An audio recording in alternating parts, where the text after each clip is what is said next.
pixels of it. Yeah. Okay. Is that one recording? Yeah, it should be. Yeah, we can pop our heads. We're trimming. See, now you're making something. Just checking. Yes, it is. Yes. Okay.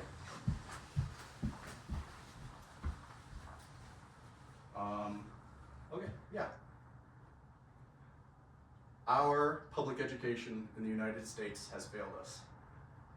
The federal and state intervention into education with the No Child Left Behind Act succeeding Every Student Succeeds Act has had negligible to detrimental effects on public education in the United States. I, as many of you, have attended public schools the majority of my life, and during that time period been directly impacted by both the No Child Left Behind Act and the Every Student Succeeds Act. The No Child Left Behind Act was passed in 2002 and attempts to improve the quality and reduce the discrepancies in public education. This was done by funding and evaluating schools according to a nationwide test.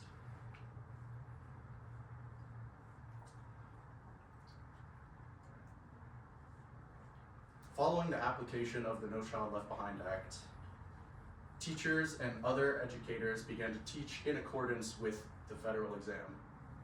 According to Theoni Soiblis-Smith, in her article, Who is No Child Left Behind, Leaving Behind, from February 2008, the high stakes nature of the testing format forces teachers to prioritize their efforts into teaching students specifically to do well on the tests. This leads to teachers reducing their creativity in their curriculum, reduced teaching of higher ordered thinking skills to students, and most importantly, reduces the accuracy of the test as a metric to measure students' achievement and their knowledge.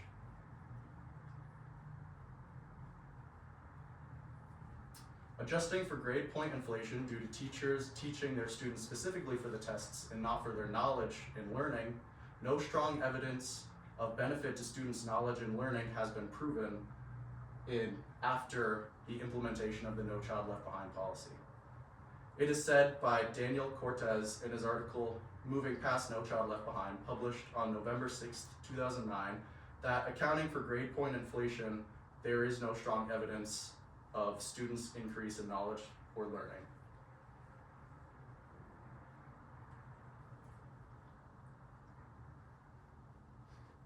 Sorry, having some technological issues. Here we go. Furthermore, the discrepancy between students' education has not been remedied either.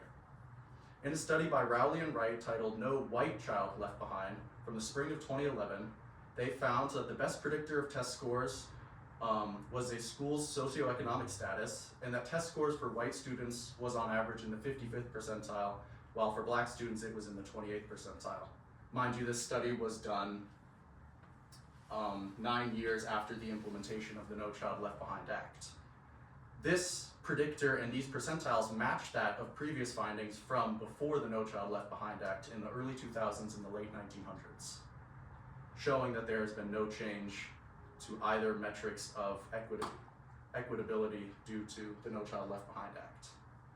However, the No Child Left Behind Act is no longer in effect. It has since been replaced by the Every Student Succeeds Act. The Every Student Succeeds Act fails in many of the same ways the No Child Left Behind Act did. Notably, according to the Every Student Succeeds Act, a law passed as of December 2015, a student's evaluations will now be determined by more than their test scores alone. The evaluation and means of achieving them are now determined by each state, and there is still mandated testing for each state, irregardless of the fact that that is no longer the only metric for success of a school district.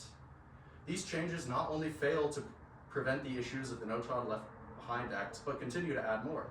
The continuation of required tests continues educators' incentives to teach for tests specifically, even if that's not the only metric.